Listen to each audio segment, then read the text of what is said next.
اعوذ باللہ من الشیطان الرجیم بسم اللہ الرحمن الرحیم یا ایہا الذین آمنوا اتقوا اللہ وابتغوا الیہ الوسیلہ، اے ایمان والو اللہ کا تقوی اختیار کرو اور اس کی طرف الوسیلہ تلاش کرو، اس کے قرب کا ذریعہ۔ وجاہدوا فی سبیلہ لعلکم تفلحون، اور اس کی راہ میں جہاد کرو، کوشش کرو تاکہ تم کامیاب ہو سکو، فلاح پا سکو۔ تو یہ جو کوشش ہے اللہ کی راہ میں، اس کا سٹارٹ تو ہوگا تزکیہ نفس سے، اور پھر اس کا ایپیکس آئے گا جو اسلام کا سمم بونم ہے، یعنی قتال۔ لیکن یہ تمام سٹیجز ہیں، اور اس میں وہ اعلیٰ ترین سٹیج بھی ہے جو سورۃ الفرقان کی آیت نمبر 52 میں ہے، فَلَا تُطِعِ الْكَافِرِينَ وَجَاهِدْهُمْ بِهِ جِهَادًا كَبِيرًا۔ اے محبوب صلی اللہ علیہ وسلم، کافروں کی باتوں کا برا مت بنائے اور اس قرآن کے ذریعے ان کے ساتھ بڑا جہاد کرے۔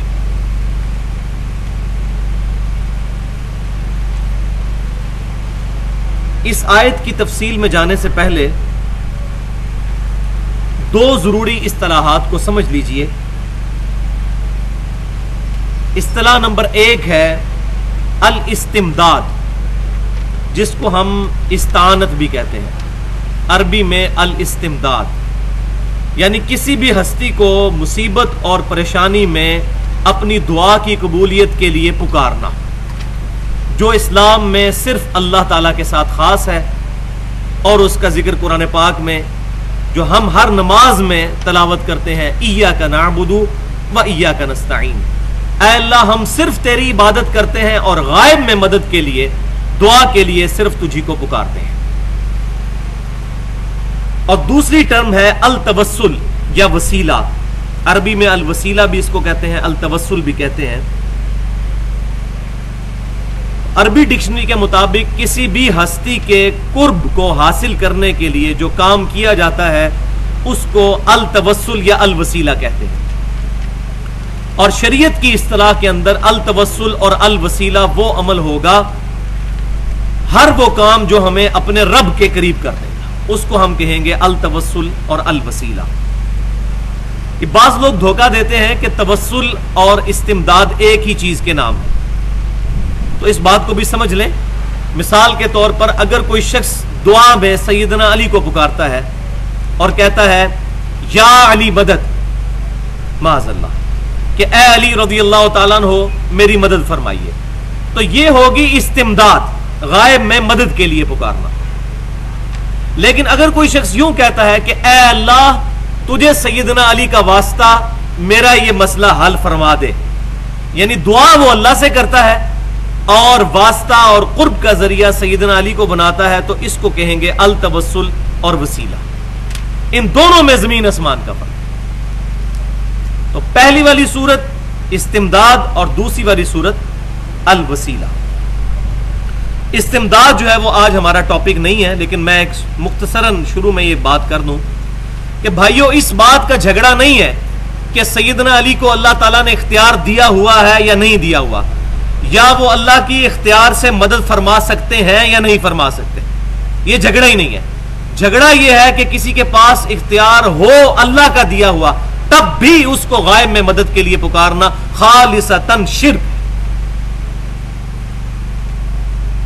بارش کون برساتا ہے؟ اللہ۔ ڈیوٹی کس کی ہے؟ فرشتوں کی۔ لیکن بارش اگر فرشتوں سے مانگیں گے جن کو اللہ نے اذن بھی دیا ہوا ہے تو یہ خالصتاً شرک ہو جائے گا۔ ہاں، اللہ سے دعا مانگے، اللہ تعالیٰ کسی فرشتے کو بھیجے، کسی ہوا کو بھیجے، بادلوں کو بھیجے، جن کو بھیجے، کسی بھی چیز کو بھیجے، دعا صرف اللہ ہی سے۔ اور اسی پہ میری وہ پوری گفتگو ہے 2.25 گھنٹے کی، اہل سنت پاک.com پر مسئلہ نمبر 3 کے نام سے رکھی ہوئی ہے، دعا صرف اللہ ہی سے۔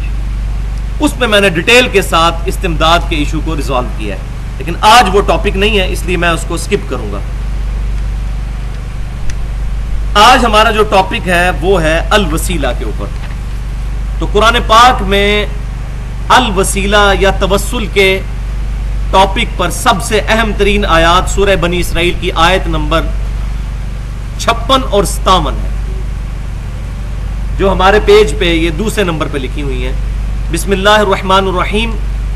قُلِ ادْعُوا الَّذِينَ زَعَمْتُم مِّن دُونِهِ، اے محبوب صلی اللہ علیہ وسلم ان مشرکین اور کافروں سے فرمائیے کہ اللہ کے علاوہ جن کے بارے میں تمہیں زوم ہو گیا ہے کہ وہ تمہاری تکلیف دور کر سکتے ہیں، یعنی فَلَا يَمْلِكُونَ كَشْفَ الضُّرِّ عَنْكُمْ وَلَا تَحْوِيلًا، نہ تو وہ تم سے تکلیف دور کر سکتے ہیں اور نہ ہی تمہاری تکلیف بدل سکتے ہیں. اولئک الذین یدعون یبتغون الی ربہم الوسیلہ، یہ لوگ جن کو پکار رہے ہیں اللہ کے علاوہ جن ہستیوں کو، وہ تو خود اپنے رب کے حضور وسیلہ تلاش کرتی ہیں. ایہم اقرب، کہ ان میں سے کون اپنے رب کے قریب ہو جائے. وَيَرْجُونَ رَحْمَتَهُ، اور وہ اس کی رحمت کے امیدوار بھی رہتے ہیں. وَيَخَافُونَ عَذَابَهُ، اور اس کے عذاب سے ڈرتے بھی رہتے ہیں. إِنَّ عَذَابَ رَبِّكَ كَانَ مَحْذُورًا، بے شک تیرے رب کا عذاب ڈرنے کی شے ہے. اس آیت میں اللہ تعالیٰ نے فرمایا کہ جن ہستیوں کو اللہ کے مقابلے پر من دونہ پکار رہے ہو مدد کے لیے، نہ وہ تکلیف دور کر سکتے ہیں نہ بدل سکتے ہیں، بلکہ وہ تو خود اللہ کے حضور الوسیلہ تلاش کر رہے ہیں. وہ الوسیلہ کیا ہے وہ آگے آ جائے گا انشاءاللہ تعالی. اس آیت کے شان نزول پر صحیح بخاری اور صحیح مسلم میں متفق علیہ سیدنا ابن مسعود رضی اللہ تعالیٰ عنہ کا مبارک قول ہے کہ ابن مسعود رضی اللہ تعالیٰ عنہ کہتے ہیں کہ یہ آیت عرب کے ان مشرکین کے بارے میں نازل ہوئی کہ جو جنگلوں میں جنوں کی پناہ حاصل کیا کرتے تھے، جبکہ وہ جن خود اسلام قبول کر کے اللہ تعالیٰ کے فرما بردار بن چکے تھے اور ان کو پتہ نہیں تھا، اور یہ انہی جنوں کو مدد کے لیے پکارتے تھے. یہ بخاری اور مسلم دونوں میں موجود ہے کتاب التفسیر چیپٹر میں.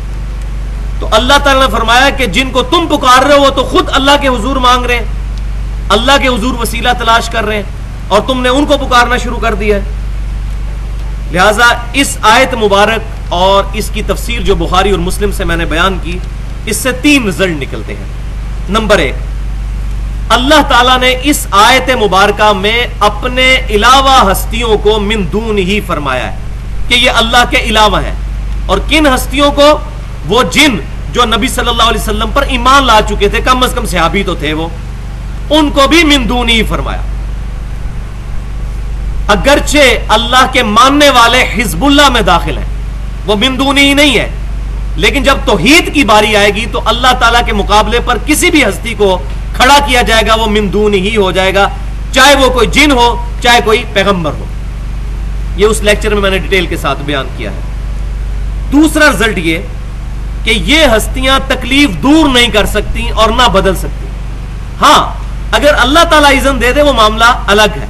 کسی پیغمبر کے ذریعے کو معجزہ ہو جائے، جیسے نبی صلی اللہ علیہ وسلم کے پاس صحیح بخاری اور مسلم میں درجنوں احادیث ہیں کہ صحابہ اکرام اپنے پرابلمز لے کے آتے تھے اور اللہ تعالیٰ کی طرف سے معجزہ ظاہر ہوتا تھا اور لوگوں کی وہ تکلیفیں دور ہوتی تھی. یہ ٹاپک بھی میں نے اسی الاستمداد والے حصے میں بیان کر دیا ہے 2.25 گھنٹے کے اندر.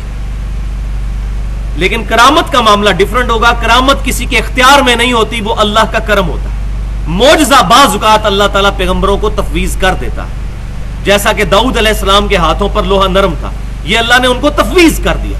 جب بھی وہ لوہے کو ہاتھ لگاتے تھے وہ نرم ہو جاتا. اور بعض معجزات بھی تفویض نہیں ہوتے. اور تیسرا رزلٹ اس میں یہ ہے کہ جن ہستیوں کو یہ اللہ کے علاوہ پکار رہے ہیں، اللہ تعالیٰ فرما رہا ہے وہ ہستیاں تو خود اللہ کے حضور الوسیلہ تلاش کرتی ہیں. تو وہ الوسیلہ یا التوسل وہ کون سی چیزیں ہیں؟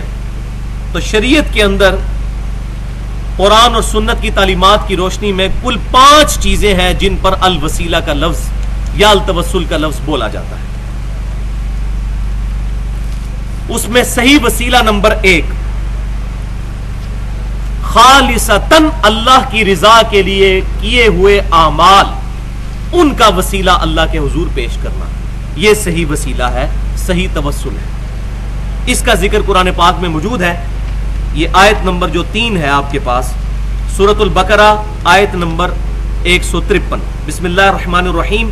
یا ایھا آمنوا استعینوا بالصبر والصلاۃ، اے ایمان والو صبر اور نماز کے ذریعے مدد چاہو، ان اللہ مع الصابرین، بے شک اللہ تعالیٰ صبر کرنے والوں کے ساتھ ہے۔ اس کا یہ مطلب نہیں ہے کہ المدد یا صبر یا المدد یا نماز کہو، نہیں، بالصبر والصلاۃ، صبر اور نماز کے ذریعے مدد چاہو، کس کی؟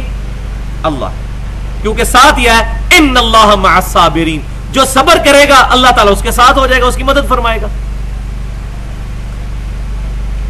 اسی کانٹیکسٹ میں 3 احادیث انشاءاللہ تعالی ہم ڈسکس کریں گے۔ پہلی حدیث صحیح بخاری اور صحیح مسلم کی متفقون علیہ حدیث ہے، جو ہمارے بچپن میں کتابوں کے اندر بھی غار کا پتھر کے نام سے مشہور ایک کہانی ہوا کرتی تھی، کہ اگلی امتوں میں سے 3 لوگ سفر پر نکلے اور راستے میں ان کو ایک غار کے اندر پناہ لینا پڑی سفر کے دوران۔ بائی چانس اللہ کا کرنا یہ ہوا کہ اس پہاڑ کا جو غار تھا اس کے اوپر سے ایک پتھر گرا، اس سے غار کا منہ بند ہو گیا۔ اب وہ اندر پھنس گئے، موبائل فون تو ہے نہیں تھے کہ باہر فون کرتے اور کوئی کرین آ جاتی ہٹا دیتی۔ تو ان تینوں نے پھر آپس میں یہ مشورہ کیا کہ ہمیں اپنے نیک اعمال کا وسیلہ اللہ کے حضور پیش کرنا چاہیے تاکہ اللہ تعالیٰ اس پریشانی میں ہماری مدد فرمائے۔ تو پہلے شخص نے یہ اللہ کے حضور دعا کی کہ اے اللہ، تجھے یہ بات معلوم ہے کہ میں اس وقت تک اپنے بیوی بچوں کو دودھ نہیں پلاتا جب تک کہ اپنے بوڑھے ماں باپ کو نہ پلا لوں، اور ایک دن ایسا ہوا کہ میں اپنے گھر میں آیا تو میرے ماں باپ سو چکے تھے اور میں ان کے سرانے پوری رات دودھ کا پیالہ لے کر کھڑا رہا یہاں تک کہ صبح ہو گئی۔ اے اللہ، یہ عمل اگر خالصتاً میں نے تیری رضا کی خاطر کیا ہے اور تیری بارگاہ میں مقبول ہے تو میں اس عمل کا وسیلہ پیش کرتا ہوں، ہماری یہ مصیبت دور فرما۔ اس دعا کرنے سے تھوڑا سا پتھر سرک گیا، لیکن ابھی اتنی جگہ نہیں بنی تھی کہ وہ لوگ وہاں سے باہر نکل سکتے۔ پھر دوسرے شخص نے عرض کی کہ اے اللہ، تجھے پتا ہے کہ میری ایک چچا زاد بہن تھی جس سے میں بڑی محبت کرتا تھا، ظاہر ہے گندی محبت، شادی کے بغیر، اور میں اس سے منہ کالا کرنا چاہتا تھا، اس سے برائی کرنا چاہتا تھا، لیکن وہ میرے قابو نہیں آتی تھی۔ ایک دفعہ قحط پڑ گیا اور وہ مجبور ہوئی تو میں نے 120 دینار کے عوض اس کے ساتھ اس کی عزت کا سودا کیا، اور جب ہم الگ ہوئے تو وہ عورت کانپنے لگ پڑی۔ تو میں نے اس سے پوچھا کہ تو کیوں کانپتی ہے؟ تو وہ کہنے لگی کہ مجھے اللہ کا خوف آتا ہے۔ تو بس میں بھی پھر تیرے خوف سے پیچھے ہٹ گیا۔ اے اللہ، اگر یہ عمل خالصتاً میں نے تیری رضا کے لیے کیا ہے تو اے اللہ، اس عمل کا وسیلہ تیری بارگاہ میں پیش کرتا ہوں، اس پتھر کو ہٹا دے۔ پتھر تھوڑا سا اور سرک گیا، لیکن ابھی بھی اتنا نہیں سرکا تھا کہ وہاں سے وہ ہٹ سکیں۔ پھر تیسرے شخص نے عرض کی کہ اے اللہ، تجھے خوب معلوم ہے کہ میں نے ایک ملازم اپنے پاس رکھا تھا، چاول کے چند دانوں کے عوض، مزدوری کے عوض میں اس کو چاول دیا کرتا تھا۔ ایک دفعہ وہ مزدوری لیے بغیر وہاں سے چلا گیا اور اس کے جو چاول تھے ان کو میں نے بویا، اس سے بڑی فصل تیار ہوئی، اور پھر اس فصل سے مجھے اتنا منافع ہوا کہ میں نے اس سے بھیڑ بکریاں اور کافی اور چیزیں خریدی، اور وہ مویشی بڑھتے ہی چلے گئے۔ پھر کافی عرصے بعد جب وہ میرے پاس واپس آیا تو میں نے وہ تمام بھیڑ بکریاں اور تمام چیزیں اس کے حوالے کر دی کہ یہ تیرے معاوضے سے جو چاول تھے ان سے مجھے یہ سارا نفع ہوا۔ اے اللہ، اگر یہ عمل میں نے خالصتاً تیری رضا کے لیے کیا تو اس کی برکت سے اس پتھر کو ہٹا دے۔ پھر وہ پتھر مزید ہٹا اور ان کے لیے راستہ بن گیا۔ یہ صحیح بخاری اور صحیح مسلم کی متفقن علیہ حدیث ہے، جس سے یہ بات پتہ چلی کہ نیک اعمال کا وسیلہ اللہ کے حضور پیش کرتے رہنا چاہیے، جو خالصتاً اللہ کے لیے کیے ہوں، ریاکاری کے لیے نہیں۔ دوسری حدیث صحیح بخاری میں کتاب الرقاق چیپٹر میں انٹرنیشنل نمبرنگ کے مطابق، چونکہ یہ امپورٹنٹ احادیث جو ہوں گی میں ان کے انٹرنیشنل نمبرنگ بھی بتاؤں گا، 6502 نمبر حدیث، یہ بڑی مشہور حدیث ہے اور اس کو مس یوز بھی کیا جاتا ہے۔ حدیث قدسی ہے کہ اللہ تعالیٰ فرماتا ہے کہ جو شخص میرے کسی ولی کے ساتھ دشمنی کرے گا، میرا اس کے خلاف اعلان جنگ ہے۔ اور میرا بندہ میرا قرب کسی بھی اور چیز سے حاصل نہیں کر سکتا جتنا فرائض کی پابندی سے حاصل کرتا ہے، اور نوافل کے ذریعے وہ میرا اتنا قرب حاصل کر لیتا ہے کہ میں اس سے محبت کرنے لگتا ہوں، اور جب میں اس سے محبت کرنے لگتا ہوں تو میں اس کے کان بن جاتا ہوں جس سے وہ سنتا ہے، میں اس کی آنکھیں بن جاتا ہوں جس سے وہ دیکھتا ہے، میں اس کے ہاتھ بن جاتا ہوں جس سے وہ پکڑتا ہے، اور میں اس کے پاؤں بن جاتا ہوں جس سے وہ چلتا ہے۔ بس اتنی حدیث بیان کرتے ہیں، اس کے بعد کہتے ہیں دیکھو جی اولیاء اللہ کے ہاتھ پاؤں تو اللہ بن گیا، معاذ اللہ۔ حلولیہ کا عقیدہ، اس کو میں نے ڈیٹیل کے ساتھ ایڈریس کیا ہے اسی مسئلہ نمبر 3 کے اندر، استمداد پر دعا صرف اللہ ہی سے، لیکن آج میں ضمناً تھوڑا سا اس کا ذکر ساتھ کروں گا۔ اس حدیث کا اگلا پورشن پڑھتے ہی نہیں، اس میں الفاظ یہ ہیں کہ پھر میرا بندہ جب مجھ سے دعا کرتا ہے میں اس کی دعا قبول کرتا ہوں، اور جب مجھ سے پناہ طلب کرتا ہے اپنے کسی دشمن کے خلاف تو میں اس کو پناہ بھی عطا فرما دیتا ہوں۔ یعنی وہ شخص خود خدا کی صفات کا حامل نہیں بن جاتا، بلکہ اللہ کا اتنا قرب اس کو حاصل ہو جاتا ہے کہ اس کی دعا اللہ کی بارگاہ میں قبول ہوتی ہے۔ یہ مطلب ہے جس کو اردو میں بھی کہا جاتا ہے کہ فلاں شخص کا اوڑھنا بچھونا ہی اللہ کی ذات ہے۔ ہمارے محبوب صلی اللہ علیہ وسلم کے بارے میں بھی آیا قل ان صلاتی و نسکی و محیای و مماتی للہ رب العالمین، اے محبوب صلی اللہ علیہ وسلم آپ فرما دیجئے بے شک میری نماز، میری قربانی، میرا جینا، میرا مرنا سب کچھ اللہ کے۔ اور وہ آپ دیکھ لیں کہ آپ صلی اللہ علیہ وسلم جب کبھی صبح اٹھتے اللہ کا ذکر، الحمدللہ الذی احیانا بعد ما اماتنا والیہ النشور، صحیح بخاری کے اندر حدیث شریف موجود ہے۔ اس کے بعد گھر سے نکلتے بسم اللہ توکلت علی اللہ، کوئی بھی کام شروع کرتے بسم اللہ الرحمن الرحیم، ٹوائلٹ میں جاتے صحیح بخاری میں موجود ہے اللہم انی اعوذ بک من الخبث والخبائث، ٹوائلٹ سے باہر نکلتے سنن ابی داؤد و ترمذی کے اندر موجود ہے غفرانک، رات کو سونے لگتے تو صحیح بخاری میں موجود ہے اللہم بسمک اموت و احیا۔ تو ہر لمحہ الذین یذکرون اللہ قیاما وقعودا وعلی جنوبہم، کھڑے بیٹھے اٹھتے بیٹھتے کروٹوں پر لیٹے اللہ کا ذکر، یہ ہے ہاتھ بن جاتا ہوں، پاؤں بن جاتا ہوں، کان بن جاتا ہوں، آنکھیں بن جاتا ہوں۔ تیسری حدیث صحیح مسلم میں انٹرنیشنل نمبرنگ کے مطابق کتاب الصلاح چیپٹر میں 1094 نمبر حدیث، امام کائنات صلی اللہ علیہ وسلم کو ایک صحابی وضو کروایا کرتے تھے سیدنا ربیہ رضی اللہ تعالیٰ عنہ، ایک دن دریائے رحمت جوش میں آیا، بلکہ سمندر رحمت جوش میں آیا، آپ صلی اللہ علیہ وسلم نے فرمایا سل ربیہ، مانگ ربیہ، کیا مانگتا ہے؟ تو ربیہ نے عرض کیا اللہ کے رسول صلی اللہ علیہ وسلم میں آپ سے جنت میں آپ کا پڑوس مانگتا ہوں۔ تو نبی صلی اللہ علیہ وسلم نے فرمایا اس کے علاوہ بھی کچھ اور مانگ لے، تو انہوں نے عرض کی کہ اللہ کے رسول صلی اللہ علیہ وسلم اس کے علاوہ کچھ نہیں چاہیے، اور ظاہر ہے اس سے علاوہ اور کیا چاہیے، جنت بھی اور پڑوس بھی آپ صلی اللہ علیہ وسلم کا۔ تو آپ صلی اللہ علیہ وسلم نے فرمایا کہ پھر کثرت سجود کے ذریعے میری مدد کر، یعنی نیک اعمال کے ذریعے میری مدد کر، یعنی میری دعا شامل حال ہوگی، اور تو نیک اعمال اختیار کر، اللہ تبارک و تعالیٰ اس کی برکت سے تجھے جنت میں میرا پڑوس عطا فرما دے گا۔ تو یہاں یہ بھی بات یاد رکھیں جو تصوف میں وہ گندا نظریہ ہے کہ ہمیں جنت کے لیے نہیں عبادت کرنی، نہ دوزخ کے ڈر سے کرنی ہے، یہ اکثر آپ سنتے ہوں گے اہل تصوف سے۔ یہ نظریہ خالصتاً قرآن پاک کے خلاف ہے، اور ایک مشہور واقعہ ہے جی مائی رابعہ بصریہ، اب وہ فوت ہو چکی ہیں، اپنے مال اپنے ساتھ دے گی، ہمیں نہیں پتا کہ یہ واقعہ صحیح بھی ان کی طرف منسوب ہے یا نہیں، بہرحال جو لوگ کہہ رہے ہیں وہ تو تذکرۃ الاولیاء کے اندر شیخ فرید الدین عطار نے یہ واقعہ لکھا ہے کہ ایک دن وہ ایک ہاتھ میں جو ہے وہ آگ لے کر چلیں اور دوسرے ہاتھ میں پانی، اور کہنے لگیں کہ میں اس آگ سے جنت کو آگ لگانا چاہتی ہوں اور پانی سے دوزخ کو بجھانا چاہتی ہوں، تاکہ لوگ جنت اور دوزخ کی وجہ سے نہیں بلکہ اللہ کی وجہ سے اللہ کی عبادت کریں، وَلِعَاذُ بِاللَّهِ تعالی۔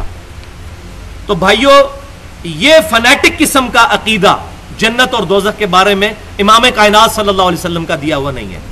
تو اس حدیث پہ میں اکثر بولا کرتا ہوں کہ ہم ربیہ کا عقیدہ رکھتے ہیں، رابعہ کا عقیدہ نہیں رکھتے۔ ہمیں نبی صلی اللہ علیہ وسلم کا جنت میں پڑوس چاہیے، ہمیں اللہ سے جنت چاہیے، کیونکہ جنت ہی وہ مقام ہے جہاں ہمارے رب کا دیدار نصیب ہوگا اور امام کائنات صلی اللہ علیہ وسلم کا پڑوس نصیب ہوگا۔ ہم اللہ سے جنت کا سوال کرتے ہیں۔ اور یہاں سورہ آل عمران کی آیت نمبر 193 بھی ہے، اس کو بھی یاد کر لیجئے. بسم اللہ الرحمن الرحیم. ربنا اننا سمعنا منادیا ینادی للایمان ان آمنوا بربکم فآمنا. اے رب ہمارے، ہم نے ایک ندا کرنے والے منادی کو سنا، وہ ندا لگا رہا تھا کہ ایمان لاؤ اپنے رب پر. کون ندا لگانے والا؟ امام کائنات سید الاولین والآخرین شفیع المذنبین رحمت للعالمین سیدنا و مولانا امام اعظم محمد رسول اللہ صلی اللہ علیہ وسلم کی مبارک ذات. وہ ندا لگا رہی تھی ان آمنوا بربکم فآمنا، اے اللہ ہم ایمان لے آئے. پھر کیا؟ ربنا فاغفر لنا ذنوبنا وکفر عنا سیئاتنا وتوفنا مع الابرار. تو اے رب ہمارے گناہوں کی مغفرت فرما دے، اور اے رب ہماری برائیاں ہم سے محو کر دے، اور ہمیں نیک لوگوں کا پڑوس عطا فرما. ہمیں جب اٹھائیو، ہمیں توفا کیجیو تو نیک لوگوں کے ساتھ. تو جنت میں نیک لوگوں کا جو پڑوس حاصل ہونا ہے وہ نیک اعمال کے ذریعے حاصل ہونا ہے. اسی پہ میری تقریباً 40 منٹ کی گفتگو ہے اہل سنت پاک.com پر، مسئلہ نمبر 9 کے نام سے. اللہ اور اس کے رسول صلی اللہ علیہ وسلم کی محبت اور اطاعت، یہ دونوں ضروری ہیں. بعض لوگ صرف اطاعت پہ زور دیتے رہتے ہیں، وہ بھی صراط مستقیم سے ہٹ چکے ہیں، اور بعض لوگ صرف محبت پہ زور دیتے رہتے ہیں، وہ بھی صراط مستقیم سے ہٹ چکے ہیں. یہ درمیان کا راستہ ہے، محبت پلس اطاعت. اس کا نام ہے اتباع. اتباع. قل ان کنتم تحبون اللہ فاتبعونی یحببکم اللہ. محبوب صلی اللہ علیہ وسلم کی اتباع کرنی ہے، اطاعت خالی نہیں، محبت کے ساتھ پیروی. اس کا نام ہے اتباع. تو اس میں نے ڈیٹیل کے ساتھ گفتگو کی ہے. سورۃ النساء آیت نمبر 69 کے تحت، جس آیت میں ذکر ہے کہ جو اللہ اور اس کے رسول کی اطاعت کرتے ہیں ان کو جنت میں پڑوس ملے گا انبیاء کا، شہداء کا، اور صالحین کا، صدیقین کا. اس کانٹیکسٹ میں تو اب آ جائیے صحیح وسیلہ نمبر 2. وہ ہے اللہ تعالی کے ناموں اور صفات کا وسیلہ اللہ کے حضور پیش کرنا. آیت نمبر 4 آپ کے جو کاغذ پہ لکھی ہوئی ہے، سورۃ الاعراف آیت نمبر 180. بسم اللہ الرحمن الرحیم. وَلِلَّهِ الْأَسْمَاءُ الْحُسْنَى فَادْعُوهُ بِهَا. اللہ ہی کے لیے ہیں سارے اچھے نام، پس اس کے ناموں کے ساتھ اس کو پکارو. اس کی ڈیٹیل پھر ہمیں احادیث میں ملتی ہے. پہلی حدیث جامعہ ترمذی میں انٹرنیشنل نمبرنگ کے مطابق 3524 اور المستدرک للحاکم میں 1875 نمبر حدیث ہے کہ امام کائنات سید الاولین والآخرین صلی اللہ علیہ وسلم ہر مصیبت، ہر پریشانی میں پکارا کرتے تھے، یا حی یا قیوم برحمتک استغیث. اے خود سے زندہ ہر چیز کو تھامنے والے، میں تیری رحمت کے ساتھ تیری مدد کا سوال کرتا ہوں. تو اللہ تعالیٰ کے اسماء الحی القیوم کے ذریعے اللہ کی طرف متوجہ ہوا کرتے تھے. دوسری حدیث صحیح مسلم میں انٹرنیشنل نمبرنگ کے مطابق 6880 نمبر حدیث ہے کہ امام کائنات صلی اللہ علیہ وسلم کے پاس ایک صحابی حاضر ہوئے، ان کو بچھو نے ڈنک مار لیا تھا. تو آپ صلی اللہ علیہ وسلم نے فرمایا اگر تم رات کے وقت یہ پڑھ لیتے اعوذ بکلمات اللہ التامات من شر ما خلق، میں اللہ تعالیٰ کے کلمات تامہ کے ذریعے پناہ طلب کرتا ہوں ہر اس چیز کی برائی سے جو اس نے پیدا کی، تو تجھے بچھو کا ڈنک اثر نہ کرتا. اور یہی حدیث جب مسند امام احمد میں ہے انٹرنیشنل نمبرنگ کے مطابق 7885، اس میں یہ الفاظ ہیں کہ آپ صلی اللہ علیہ وسلم نے فرمایا جو شخص شام کو 3 دفعہ یہ دعا پڑھ لے تو صبح تک اسے کوئی بھی زہریلی چیز کا ڈنک نقصان نہیں پہنچائے گا. تو ہم اپنی مادری زبان میں بھی اللہ تعالی کی طرف متوجہ ہو سکتے ہیں. مثال کے طور پر اے اللہ تجھے تیری رحمت کا وسیلہ پیش کرتا ہوں، میرے گناہوں سے درگزر فرما. اے اللہ تجھے تیری شان ستاری کا واسطہ قیامت والے دن میرے عیوب پر پردہ فرما. یہ دعا بھی کر سکتے. اے اللہ تجھے اس محبت کا وسیلہ جو تو اپنے محبوب صلی اللہ علیہ وسلم سے کرتا ہے، اے اللہ مجھے مدینہ شریف میں موت، جنت البقیع میں مدفن، اور قیامت والے دن آپ صلی اللہ علیہ وسلم کا جنت الفردوس میں پڑوس نصیب فرما. آپ صلی اللہ علیہ وسلم کے مبارک ہاتھوں سے حوض کوثر، آپ صلی اللہ علیہ وسلم کے مبارک جھنڈے تلے جگہ عطا فرما. کیونکہ اللہ تعالیٰ کا اپنے محبوب سے محبت کرنا یہ اللہ کی صفت ہے، تو اللہ کی صفت کا وسیلہ پیش کیا جا سکتا ہے. اے اللہ تجھے اس محبت کا وسیلہ جو تو اپنے محبوب صلی اللہ علیہ وسلم سے کرتا ہے. صحیح وسیلہ نمبر 3 وہ ہے الوسیلہ، اللہ تعالیٰ کے قرب کا ایک مقام ہے جنت میں. صحیح بخاری اور صحیح مسلم کی متفق علیہ حدیث ہے کہ اللہ تعالیٰ کے قرب کا بلند ترین مقام جنت میں الوسیلہ ہے، جو اس کائنات میں ایک شخص کو ملے گا اور میں اللہ سے امید کرتا ہوں وہ شخص میں ہوں گا، آپ صلی اللہ علیہ وسلم نے فرمایا. اور پھر صحیح مسلم میں الفاظ ہیں کہ آپ صلی اللہ علیہ وسلم نے فرمایا جو شخص اذان سنے پھر اذان کا جواب دے، یعنی وہی کلمات ریپیٹ کرے مؤذن والے سوائے حی علی الصلاح حی علی الفلاح کے، اس کے جواب میں لا حول ولا قوت الا باللہ کہنا ہے، باقی وہی کلمات. اور پھر مجھ پر درود شریف پڑھے، تو جو ایک دفعہ درود شریف پڑھے گا اللہ اس پر 10 رحمتیں نازل فرمائے گا. اور پھر اللہ کے حضور میرے لیے الوسیلہ کی دعا مانگے، اور یہ حصہ صحیح بخاری میں بھی موجود ہے. 3 کام کرنے ہیں، اذان کا جواب، درود شریف اور الوسیلہ والی دعا مانگنی ہے. اللہ کے حضور جب دعا مانگے گا تو میری شفاعت اس کے لیے حلال ہو جائے گی انشاءاللہ تعالی. اس کو میں نے نام دیا ہے شفاعت رسول صلی اللہ علیہ وسلم حاصل کرنے کا نسخہ. اذان کا جواب دینا ہے، درود شریف پڑھنا ہے، الوسیلہ والی دعا مانگنی ہے. اور وہ الوسیلہ والی دعا صحیح بخاری میں موجود ہے انٹرنیشنل نمبرنگ کے مطابق 614 نمبر. اللہم رب هذه الدعوة التامة والصلاة القائمة آت محمدا الوسیلة والفضیلة والدرجة الرفیعة وابعثه مقاما محمودا الذی وعدتہ، یہاں تک. اور صحیح سند کے ساتھ سنن الکبری البہیقی کے اندر بھی انٹرنیشنل نمبرنگ کے مطابق جلد نمبر 1 اور صفحہ نمبر 410 پہ ہے انک لا تخلف المیعاد. باقی جو بیچ میں الفاظ ایڈ کیے ہیں لوگوں نے وہ ثابت نہیں. والدرجہ کے بھی الفاظ نہیں ہیں. اللہم رب هذه الدعوة التامة والصلاة القائمة آت محمدا الوسیلة والفضیلة وابعثه مقاما محمودا الذی وعدتہ، یہ الفاظ. باقی یہ والدرجہ اور باقی جو الفاظ ہیں وہ میں نے کچھ احادیث کی کتابوں میں دیکھے ہیں لیکن ان کی سند صحیح نہیں، لیکن الفاظ ضرور موجود ہیں لیکن ان کی سند صحیح نہیں. صحیح سند کے ساتھ صحیح بخاری میں اور سنن الکبری البہیقی کے اندر انک لا تخلف المیعاد کے ساتھ موجود ہے. یہاں پر میرے ایمان کا تقاضا ہے کہ میں وہ حدیث بھی بیان کروں. صحیح بخاری اور صحیح مسلم کی متفق علیہ حدیث ہے جو تمام کتب احادیث میں موجود ہے، حدیث شفاعت، کہ آپ صلی اللہ علیہ وسلم نے فرمایا جانتے ہو میں تمام اولاد آدم کا سردار ہوں. اور یہ کس لیے ہے؟ پھر صحابہ کرام سے آپ صلی اللہ علیہ وسلم نے حدیث شفاعت بیان کی کہ قیامت کا دن ہوگا، سب لوگ سختیوں کے عالم میں ہوں گے، اسی دوران لوگ آپس میں مشورہ کریں گے کہ اپنا شفیع کسی کو تلاش کریں.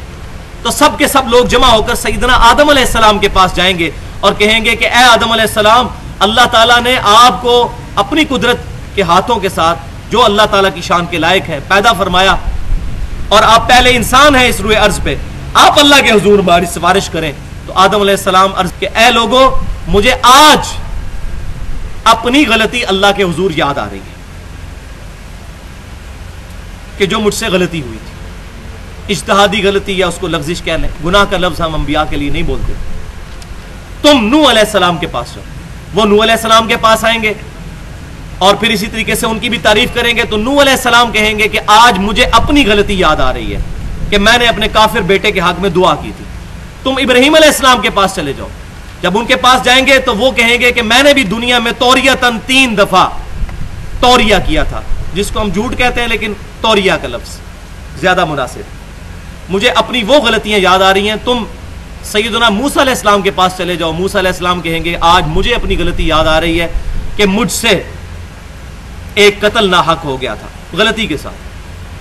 تم عیسیٰ بن مریم کے پاس چلے جاؤ. عیسیٰ بن مریم کے پاس جب لوگ جائیں گے علیہم السلام تو وہ کہیں گے آج ایک شخص ہے جس کے ہاتھ پر شفاعت کا دروازہ کھلے گا، تم محمد صلی اللہ علیہ وسلم کے پاس چلے جاؤ.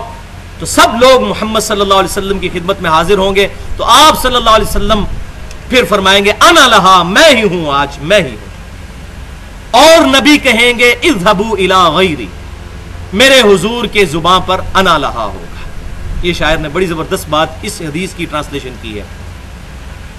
احمد بریلوی صاحب کا بھی ایک شعر ہے، وہ جہنم میں گرا ان سے جو مستغنا ہوا، ہے خلیل اللہ کو حاجت رسول اللہ کی. اور یہ بخاری اور مسلم کے الفاظ ہیں، قیامت والے دن ابراہیم علیہ السلام سمیت تمام لوگ میری طرف متوجہ ہوں گے شفاعت کے لیے. اسی کی ٹرانسلیشن امام احمد بریلوی صاحب نے کی ہے، وہ جہنم میں گرا ان سے جو مستغنا ہوا، ہے خلیل اللہ کو حاجت رسول اللہ کی صلی اللہ علیہ وآلہ وسلم. اچھی بات کسی کی بھی ہے وہ کوٹ کرنی چاہیے، باقی جو ہمیں ان سے اختلاف ہے وہ اپنی جگہ پہ ہے. یہاں پر ایک چیز میں پہلے ایڈریس کر دوں، اسی حدیث کے آخری الفاظ ہیں بخاری مسلم کے کہ آپ صلی اللہ علیہ وسلم نے پھر سورہ بنی اسرائیل کی آیت نمبر 79 تلاوت فرمائی اور کہا کہ قرآن پڑھ کے دیکھ لو کہ مجھے شفاعت کا اذن ملنے والا ہے. عَسَىٰ أَن يَبْعَثَكَ رَبُّكَ مَقَامًا مَحْمُودًا، اے محبوب صلی اللہ علیہ وسلم قریب ہے کہ ہم آپ کو اس مقام پر فائز کریں گے جہاں آپ محمود ہوں گے، لوگوں کے تمام لوگ آپ کی حمد کریں گے، آپ کی تعریف بیان کریں گے. مقام محمود ایسا مقام جہاں نبی صلی اللہ علیہ وسلم کی حمد کی جائے گی، محمود جس کی حمد کی گئی، لوگ تعریف کریں گے، وہ مقام محمود آپ صلی اللہ علیہ وسلم کو ملے گا. لیکن یہاں بات یاد رکھیں، صحیح بخاری اور مسلم کی متفق علیہ حدیث ہے کہ امام کائنات صلی اللہ علیہ وسلم نے ارشاد فرمایا کہ اللہ تعالیٰ نے تمام انبیاء کو ایک ایک مقبول دعا دی تھی. تمام نبیوں نے اپنی دعائیں اسی دنیا میں کر لی اور میں نے اپنی دعا اپنی امت کے لیے سنبھال کر رکھی ہے. میں اس دعا سے قیامت والے دن اپنی امت کی شفاعت کروں گا اور میری شفاعت سے میرے ہر امتی کو نفع پہنچے گا سوائے اس شخص کے جس نے اللہ کے ساتھ کسی قسم کا شرک کیا ہوا. مشرک کی شفاعت نہیں، موحد کی ہوگی، کیونکہ شرک is the most sensitive issue in the sight of Allah. اللہ کے حضور سب سے حساس معاملہ شرک کا کیٹاگوریکل قرآن پاک میں 2 دفعہ مینشن ہے. ان اللہ لا یغفر ان یشرک بہ ویغفر ما دون ذلک لمن یشاء، بے شک اللہ اس گناہ کو کبھی معاف نہیں کرے گا کہ اللہ کے ساتھ کسی نے شرک کیا، اس کے علاوہ جتنے گناہ ہے جس کے لیے چاہے گا معاف فرما دے. اور پھر اس کا کلائمیکس ہے سورۃ المائدہ کی آیت نمبر 72، انہ من یشرک باللہ فقد حرم اللہ علیہ الجنہ ومأواہ النار وما للظالمین من انصار، بے شک جو کوئی اللہ کے ساتھ شرک کرے گا اللہ نے جنت اس پر حرام کر دی ہے، اس کا وہاں پر ٹھکانہ دوزخ ہوگا اور وہاں اس کا کوئی مددگار نہیں ہوگا. حتیٰ کہ امام کائنات صلی اللہ علیہ وسلم بھی اس کی شفاعت نہیں فرمائیں گے. وہ حدیث ہم سن چکے.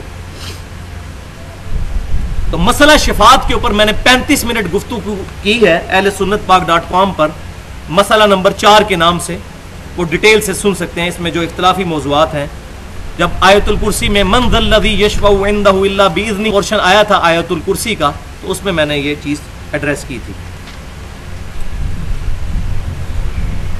اب صحیح وسیلہ نمبر 4، یہ بڑا اٹینٹو ہو کر سننے والا وسیلہ ہے، یہ بہت اہم ہے، اس پہ بڑی توجہ کرنی ہے ورنہ بات سمجھ نہیں آئے گی. یہ بڑی کڑوی گولیاں ہیں، اس میں کڑوی گولیاں،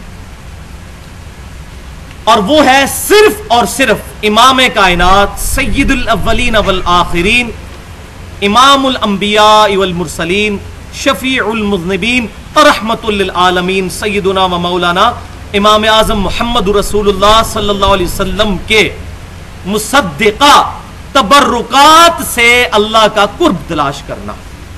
حضور کے جو تبرکات ہیں لیکن صرف آپ صلی اللہ علیہ وسلم کے اور کسی ہستی کے نہیں، ان سے اللہ کا قرب تلاش کرنا، یہ بھی صحیح وسیلہ نمبر 4 ہے. اتھینٹک ہونے چاہیے آپ صلی اللہ علیہ وسلم کے تبرکات. اب چونکہ یہ بڑا اہم موضوع ہے، اس میں بعض احادیث ایسی ہوں گی جو بعض لوگوں کو معیوب لگیں گی.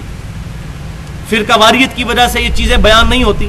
ہمارے بریلوی مکتب فکر کے لوگ تو یہ باتیں بیان کرتے ہیں، لیکن باقیوں کی طرف اس کا فقدان ہے. تو جو بات احادیث میں آ گئی صحیح بخاری اور صحیح مسلم میں، وہ کسی کی بھی سپورٹ میں جاتی ہو، ہم نے اپنا قبلہ درست کرنا ہے. تو جس کی جو اچھی بات ہے وہ ماننی چاہیے. تو بریلوی مکتب فکر کے لوگوں میں تو یہ حدیث عام ہے، لیکن اہل دیوبند کے اندر اور باقی جو دوسرے ہیں ان کے اندر یہ چیزیں ذرا ان کا فقدان ہے.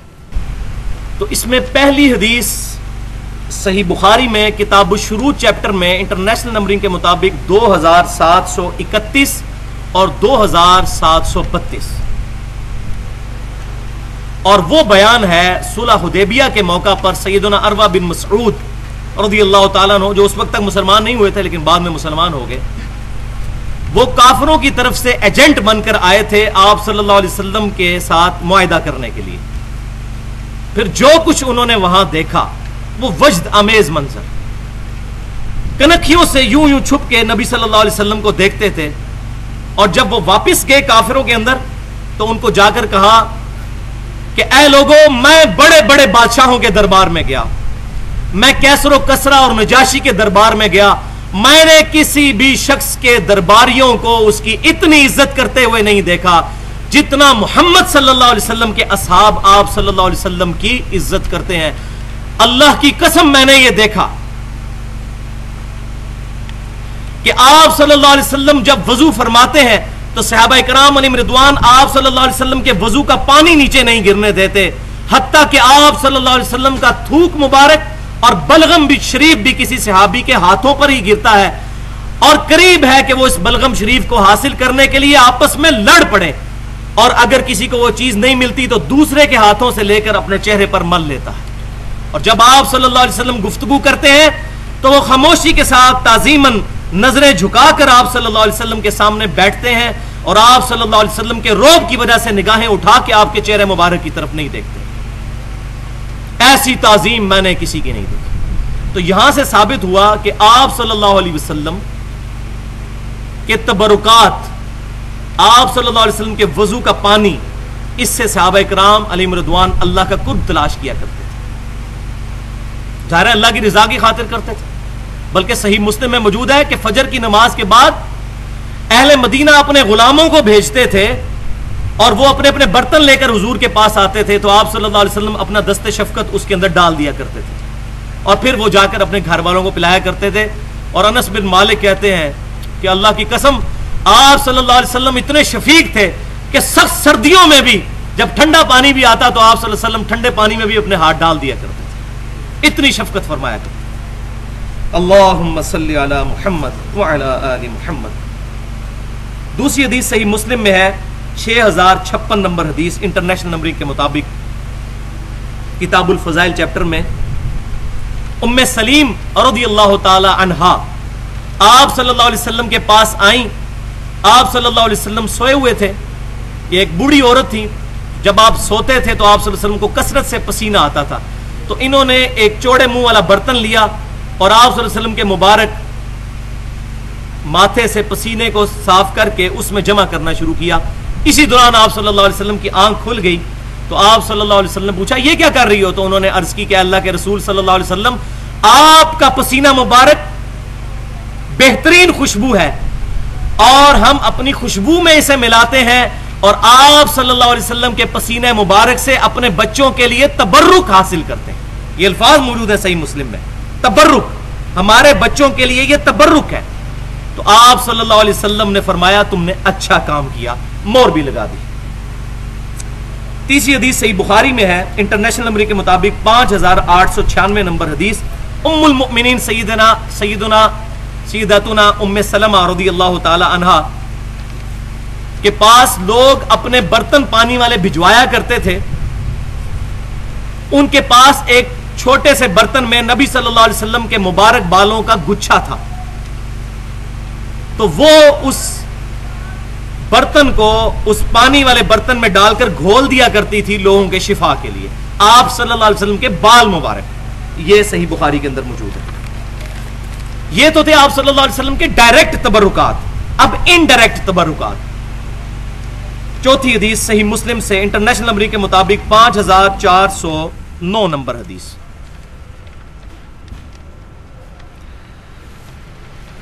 اسماء بنت ابی بکر رضی اللہ تعالی عنہا جو سیدہ عائشہ کی بہن تھی، انہوں نے نبی صلی اللہ علیہ وسلم کا ایک کرتا نکالا اور پھر فرمایا کہ کہ یہ کرتا سیدہ عائشہ کے پاس تھا, ان کی وفات کے بعد میں نے لے لیا. آپ صلی اللہ علیہ وسلم اس کو پہنا کرتے تھے اور اس پر گوٹ بھی لگی ہوئی تھی, یعنی کڑھائی بھی ہوئی تھی, دامن کے اوپر بھی اور چاک وغیرہ کے اوپر بھی کڑھائی بھی ہوئی تھی. آپ صلی اللہ علیہ وسلم اس کو پہنا کرتے تھے اور ہم اس کا دھون مریضوں کو شفا کے طور پر پلاتے ہیں, یعنی اس پانی میں اس کو ڈال کر کرتے کو, اس مبارک کرتے سے جو ہے وہ تبرک حاصل کرتے ہیں. الحمدللہ, کاش ہمیں بھی آپ صلی اللہ علیہ وسلم کے اتھینٹک تبرکات مل جائیں تو ہمارے لیے بھی سعادت ہو. لیکن آج کل لوگوں نے کمائی کے لیے اکثر جعلی قسم کے تبرکات بنائے ہوئے ہیں. لیکن اگر کوئی تبرک لے آئے تو ہم نہ اس کی نفی کرتے ہیں نہ تصدیق کرتے ہیں, کیونکہ اگر صحیح ہوئے تو پھر ہم گناہگار ہوں گے. تو نہ تصدیق کریں اور نہ اس کی تردید کریں. 5ویں حدیث صحیح بخاری میں پورا ایک چیپٹر ہے, پورا چیپٹر کتاب الصلاح چیپٹر میں انٹرنیشنل نمبرنگ کے مطابق 10 حدیثیں ہیں, 483 نمبر سے لے کر 492 نمبر تک. اور امام بخاری نے اس پر ہیڈنگ باندھی ہے کہ نبی صلی اللہ علیہ وسلم کی نماز کی جگہوں کو, جہاں آپ صلی اللہ علیہ وسلم نے نماز پڑھی ہوئی ہے, ان جگہوں کو ڈھونڈ ڈھونڈ کر وہاں پر نماز پڑھنا.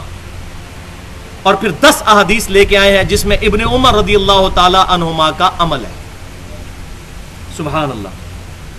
ابن عمر رضی اللہ تعالی عنہما سفر حج کے دوران, یہ وہ 10 احادیث کا میں خلاصہ پیش کر رہا ہوں, سفر حج کے دوران جب اکیلے آپ صلی اللہ علیہ وسلم کے بعد جب گئے تو وہ ان جگہوں کو تلاش کرتے تھے جہاں آپ صلی اللہ علیہ وسلم نے اپنے سفر حج میں نماز پڑھی تھی.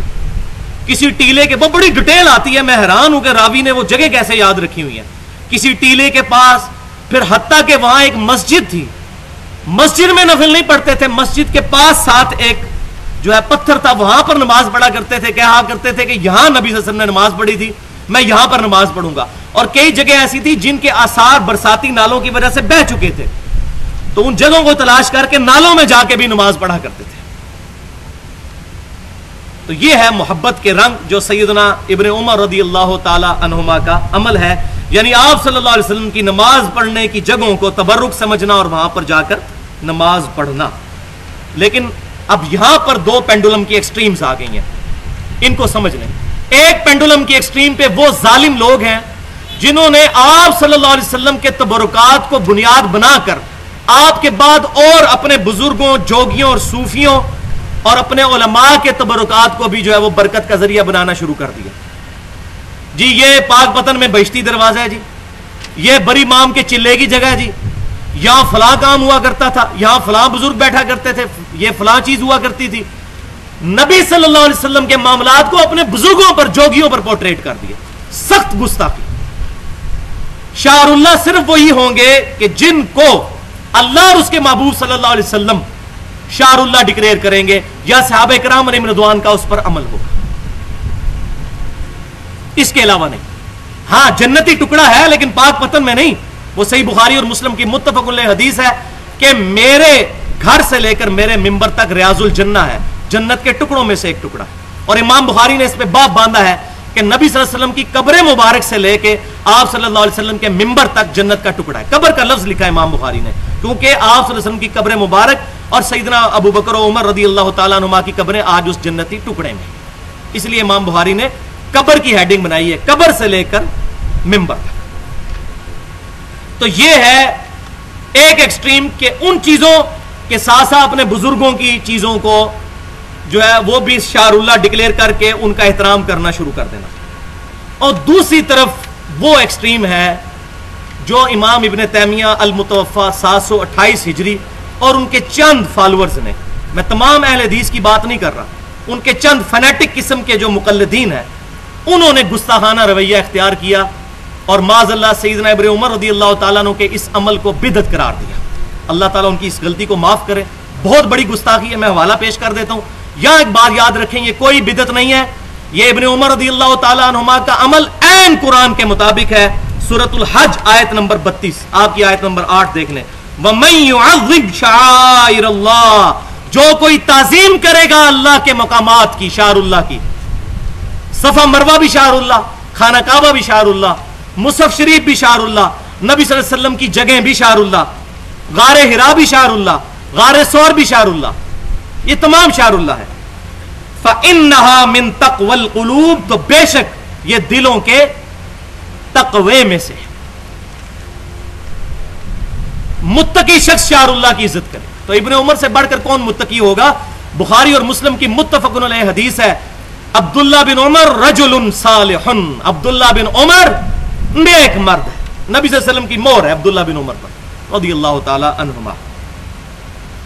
تو امام ابن تیمیہ نے یہ جو نظریہ بغیم بینہ ان کی وجہ سے اڈاپٹ کیا، زدم زدہ. جب اس طرف لوگ صوفیوں کے ایکسٹریم میں گئے، ان کو غصہ آیا، وہ دوسری ایکسٹریم پہ چلے گئے اور اپنا نقصان کیا. اللہ تعالیٰ ان کو معاف کرے. ان کی کتاب ہے اقتداء صراط مستقیم، مشہور کتاب ہے جو ان سے ثابت ہے، اور پاکستان میں جو دارالسلام والے ہیں پوری دنیا میں یہ کتاب چھاپ رہے ہیں، اردو ترجمے کے ساتھ، اہل حدیث کے ترجمے کے ساتھ چھپ چکی ہے. اور مکتبۃ الشاملہ میں 390 نمبر صفحہ ہے جس پر انہوں نے لکھا ہے، یہ اب ان کے الفاظ میں پڑھ کے سنانے لگا ہوں، کہ اگر نبی صلی اللہ علیہ وسلم کی نماز کی جگہوں پر نماز پڑھنا کوئی نیکی کا کام ہوتا یا اچھائی کا کام ہوتا، مستحب کا لفظ انہوں نے استعمال کیا ہے، کہ یہ کوئی اچھائی کا کام ہوتا تو خلفائے راشدین بھی کر لیتے.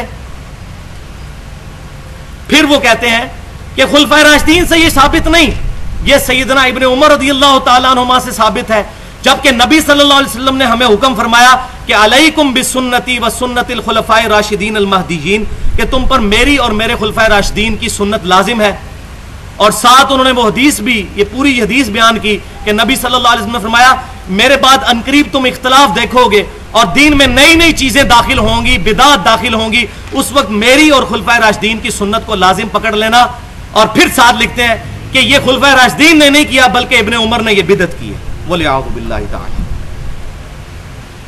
میں چیلنج کرتا ہوں کہ امام ابن تیمیہ سے پہلے 700 سال میں کسی محدث، کسی صحابی، کسی تابعی نے ابن عمر کے اس عمل کو بدعت کہا ہو. امام بخاری ایڈنگ بنا رہے ہیں اور انہوں نے بدعت کہہ دی.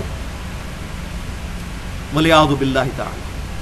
تو توحید کے نشے میں توہین میں نہیں چلے جانا چاہیے. تو میں کہتا ہوں توحید بیان کرے، توہین بیان نہ کرے. تو الحمدللہ ابن عمر رضی اللہ تعالی عنہما نے جو عمل کیا بالکل ٹھیک عمل کیا، ورنہ یہ کام ہوتا تو صحابہ کرام ان پہ بدعت کا فتویٰ لگا دیتے.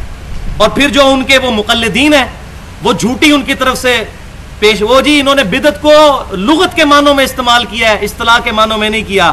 بھائیو لغت کے معنوں میں کیا ہوتا تو یہ حدیث تو نہ ساتھ لکھتے کہ میرے بعد بدعت دیکھو گے تو بچنا ان بدعتوں سے. یہ کیوں ساتھ لکھا انہوں نے بدعت کے زمرے میں لکھا. اور الحمدللہ میرے پاس ٹیلی فون کال ریکارڈ ہے، اہل حدیث کے اس وقت بہت بڑے عالم ہیں شیخ زبیر علی زئی صاحب حفظہ اللہ، 45 منٹ کی فون کال میرے پاس ریکارڈڈ موجود ہے. اس میں جب میں نے ان کو یہ حوالہ پیش کیا، پہلے تو ان کو یقین نہیں آیا، لیکن انہوں نے جب دیکھا تو انہوں نے کہا یہ امام ابن تیمیہ کا ذاتی عقیدہ ہے، ہم اس سے بری ہیں، ہم ان کی اس معاملے میں تائید نہیں کرتے، ہم کتاب و سنت اور صحابہ کرام سلف کے منہج کے اوپر ہیں، ہم ان چیزوں کو بدعت نہیں کرتے بلکہ ان کو شعر اللہ سمجھتے ہیں. الحمدللہ. تو یہ حیران کن بات ہے، ایک طرف تو اتنا ایکسٹریم رویہ، دوسری طرف اسی کتاب میں اقتداء صراط مستقیم میں مکتبۃ الشاملہ کے مطابق 294 نمبر صفحے میں امام ابن تیمیہ لکھتے ہیں کہ میلاد منانا اگرچہ بدعت ہے لیکن چونکہ اس کے پیچھے نیت ٹھیک ہے اس لیے ثواب ملے گا. ادھر اتنے لینینٹ ہو گئے، ادھر اتنے سخت، ادھر اتنے لینینٹ. تو یہ ہے جو اللہ تعالیٰ نے فرمایا لا تغلو فی دینکم، غلو نہ کرو. تو دونوں طرف غلو کر گئے. ادھر نبی صلی اللہ علیہ وسلم کیا فرما رہے ہیں صحیح مسلم میں اور سنن نسائی میں، کل بدعۃ ضلالۃ وکل ضلالۃ فی النار. تمام بدعتیں گمراہیاں ہیں اور گمراہیاں دوزخ میں لے جانے والی ہیں، اور یہ کہہ رہے ہیں ثواب ملے گا. تو بھائی تمام بدعتیں جو جاری کی جاتی ہیں وہ ثواب کی نیت سے کی جاتی ہیں، اس نے نیت تو پیچھے ہوتا ہے. اہل تشیع بھائی جو کرتے ہیں ان کے پیچھے جو ماتم کی جو ہے پوائنٹ آف ویو، وہ محبت میں ہی کر رہے ہوتے ہیں، گناہ کھٹنے کے لیے تو نہیں کر رہے ہوتے. تو یہ بات نہیں ہے. حسن نیت جو بھی ہو، جو عمل بھی بدعت ہوگا، میں نہیں اس کو بدعت سمجھتا. میلاد والا میرا لادہ سے لیکچر ریکارڈ ہے، میں نے اس پہ جو درمیان کا موقف ہے وہ بیان کیا ہے. اہل سنت پاک.com پہ 2 گھنٹے کی گفتگو ہے 12 ربیع الاول کے اوپر، ولادت مصطفیٰ اور رسول اللہ کی آخری وصیتیں صلی اللہ علیہ وسلم. تو لہٰذا یہاں میں خصوصاً اہل حدیث بھائی جو کچھ بیٹھے ہوئے ہیں ادھر، ان کے لیے بھی بیان کر دوں کہ یہ میرا صرف ذاتی نظریہ نہیں ہے. اہل حدیث میں سب سے زیادہ جو کتابیں لکھنے والے عالم ہیں عبد الرحمن کیلانی رحمۃ اللہ علیہ، انہوں نے کتاب لکھی ہے عذاب برزخ اور اعادہ روح. اس میں امام ابن تیمیہ کے جو عقائد ہیں ان کی غلطیاں پوائنٹ آؤٹ کر کے جو وہ سماع موتا کے عقیدے کو مانتے تھے اس پر رد کر کے انہوں نے لکھا ہے کہ امام ابن تیمیہ اور امام ابن قیم یہ صوفیاء کے طبقے میں سے، یہاں تک لکھ دیا عبد الرحمن کیلانی صاحب نے. تو انہوں نے جب وہ چیزیں پڑھی باقی کافی ساری چیزیں تو انہوں نے رد کر دیا. الحمدللہ یہ میری اکیلے کا رد نہیں ہے، علمی رد کسی پر بھی ہو سکتا ہے. اب آخری وسیلہ نمبر 5 وہ ہے دنیاوی زندگی میں موجود کسی نیک آدمی سے جا کر دعا کروانا. یہ بھی صحیح وسیلہ ہے. اس کا ذکر قرآن پاک میں موجود ہے، پرٹیکولر نبی صلی اللہ علیہ وسلم کے بارے میں. سورۃ النساء آیت نمبر 64 اور 65. آپ کے پاس آیت نمبر 9 لکھی ہوئی ہے. بسم اللہ الرحمن الرحیم. اس کا کانٹیکسٹ سمجھ لیں. یہ پیچھے سے آیات چل رہی ہیں کہ منافقین جو ہیں اپنے فیصلے طاغوت کے پاس لے کے جاتے تھے فیصلہ کروانے کے لیے. اوپر سے مسلمان تھے، اندر سے منافق تھے. تو یہ لٹمس ٹیسٹ تھا کہ نبی صلی اللہ علیہ وسلم کے پاس کیوں نہیں آتے، کیونکہ منافق کو تو نبی کی ذات سے چڑ ہو جاتی ہے. اس میں نے ڈیٹیل کے ساتھ گفتگو بھی کی ہے. تو وہ اپنے فیصلے جا کے یہودیوں سے اور باقی لوگوں سے جا کے کرواتے تھے. تو اللہ تعالیٰ نے ان کا رد فرماتے ہوئے یہ آیات نازل کی، جس کی آیت نمبر 64 میں آیا ہے بسم اللہ الرحمن الرحیم وما ارسلنا من رسول الا لیطاع باذن اللہ. اور ہم نے کوئی رسول بھی نہیں بھیجا مگر یہ کہ اس کی اطاعت کی جائے گی اللہ کے اذن کے ساتھ. اللہ نے اذن دیا ہے کہ اس کی اطاعت کی جائے. من یطیع الرسول فقد اطاع اللہ. جس نے رسول اللہ کی اطاعت کی اس نے اللہ کی اطاعت کی. ولو انہم اذ ظلموا انفسہم. جب ان منافقین نے یہ ظلم کر لیا تھا اپنی جانوں پر، یہ گناہ کھٹ لیا تھا انہوں نے کہ اپنا فیصلہ طاغوت سے جا کے کروایا، تو ان کو کیا چاہیے تھا کہ جب انہوں نے گناہ کر لیا جاؤکا، اے محبوب صلی اللہ علیہ وسلم آپ کے پاس حاضر ہوتے، فاستغفر اللہ واستغفر لهم الرسول، پھر اللہ سے جا کر معافی مانگتے اور رسول اللہ بھی ان کے لیے دعا کرتے مغفرت کی. لوجد اللہ تواب الرحیمہ، تو اللہ تعالیٰ کو بھی توبہ قبول کرنے والا اور رحم فرمانے والا پا لیتے حضور صلی اللہ علیہ وسلم کی دعا کرنے کی برکت سے. حضور سے جا کے دعا کرواتے. ان منافقین کو یہ چاہیے تھا. فلا وربک، اے محبوب مجھے تیرے رب ہونے کی قسم، تیرے رب ہونے کی قسم. کیا محبت کا انداز ہے، مجھے تیرے رب ہونے کی قسم. لا یؤمنون، یہ کبھی ایمان والے نہیں ہو سکتے، حتی یحکموک فیما شجر بینہم، جب تک کہ اپنے اختلافی مسائل میں آپ کو حاکم نہ مان لیں. ثم لا یجدوا فی انفسہم حرجا، اور آپ جب فیصلہ فرما دیں تو دل میں بھی اس کے خلاف کوئی حرج نہ پائیں. اللہ اکبر کبیر. بھائی جی محبت کی بات ہے یہ. محبت جب اللہ نے کی ہے تو آپ دیکھ لیں کہ کیسی محبت ہے کہ اوپر سے فیصلہ نہیں ماننا، اندر سے بھی کنوکشن والا فیصلہ. حرجم مما قضیت، جو آپ فیصلہ فرما دیں دل میں بھی حرج نہ محسوس کریں. وَيُسَلِّمُوا تسلیما، اور سر تسلیم خم کر دیں آپ کے فیصلے کے سامنے، تب یہ مومن ہوں گے. تو یہ پورا کانٹیکسٹ چل رہا ہے منافقین کے بارے میں. اس آیت کے تحت نبی صلی اللہ علیہ وسلم سے جا کر دعا کروانا یہ صحیح وسیلہ نمبر 5 ہے، جس کو وسیلہ شخصی بھی کہتے ہیں. اسی آیت کے کانٹیکسٹ میں 3 احادیث. پہلی حدیث صحیح بخاری اور صحیح مسلم کی متفق علیہ حدیث اور کافی احادیث کی کتابوں میں موجود ہے کہ نبی صلی اللہ علیہ وسلم کے مبارک زمانے میں جب قحط پڑ جاتا، ایک دفعہ قحط پڑا، کئی ایک واقعات ہیں. قحط پڑا تو ایک صحابی رضی اللہ تعالیٰ عنہ نبی صلی اللہ علیہ وسلم کے جمعے کے خطبے کے دوران کھڑے ہوئے اور عرض کیا اللہ کے رسول صلی اللہ علیہ وسلم ہم پیاس سے ہلاک ہو رہے ہیں، ہمارے مویشی ہلاک ہو رہے ہیں، آپ اللہ کے حضور دعا کیجیے. تو آپ صلی اللہ علیہ وسلم نے دعا کرنی شروع کی. صحابہ اکرام علیہم رضوان کہتے ہیں کہ آپ صلی اللہ علیہ وسلم جب ممبر شریف سے اترے تو آپ صلی اللہ علیہ وسلم کی داڑھی شریف سے بھی بارش کے قطرے ٹپک رہے تھے. ایسی دعا فوراً قبول ہوئی. پورا ہفتہ دعا ہوتی رہی. اگلے جمعے میں وہی شخص دوبارہ کھڑا ہو گیا، یا رسول اللہ صلی اللہ علیہ وسلم بارش اتنی زیادہ ہو رہی ہے کہ ہمیں خطرہ ہے کہ ہمارے مکان گر جائیں گے، آپ اللہ کے حضور دعا کریں کہ بارش رک جائے، صرف ہماری زمینوں پر ہو، گھروں پر نہ ہو. تو آپ صلی اللہ علیہ وسلم نے پھر دعا کے لیے ہاتھ اٹھائے اور صحابہ کہتے ہیں آپ صلی اللہ علیہ وسلم انگلی سے اشارہ فرماتے جاتے اور بادل پھٹتے جاتے. اللہ اکبر کبیرہ. اور پھر ہم صحابہ اکرام کہتے ہیں جاتے ہوئے تو بارش میں گئے تھے پورے ہفتے کی بارش، اور آتے ہوئے جب ہم گھر کی طرف واپس آئے تو دھوپ نکل چکی تھی. الحمدللہ تو یہ ہے صحیح وسیلہ شخصی، آپ صلی اللہ علیہ وسلم سے جا کر دعا کروانا۔ دوسری حدیث، یہ بہت کریٹیکل حدیث ہے، جامعہ ترمذی میں انٹرنیشنل نمبرنگ کے مطابق 3578 اور سنن ابن ماجہ میں 1385 نمبر حدیث ہے، عثمان بن حنیف رضی اللہ تعالیٰ عنہ کی حدیث، اور سنن ابن ماجہ میں جو الفاظ ہیں وہ میں پڑھوں گا، وہ آپ کو لکھے ہوئے مل گئے ہیں سیریل نمبر 10 کے اوپر، اور اس حدیث پر امام ابن ماجہ نے بھی لکھا ہے یہ حدیث صحیح ہے، اور اس حدیث کے صحیح ہونے پر اجماع امت ہے، اہل تشیع بھی اس کو مانتے ہیں، اور اہل سنت کے تینوں گروہ، بریلوی، دیوبندی، اہل حدیث۔ شیخ البانی نے بھی اس حدیث کو صحیح کہا، شیخ زبیر الزئی صاحب بھی صحیح کہتے ہیں۔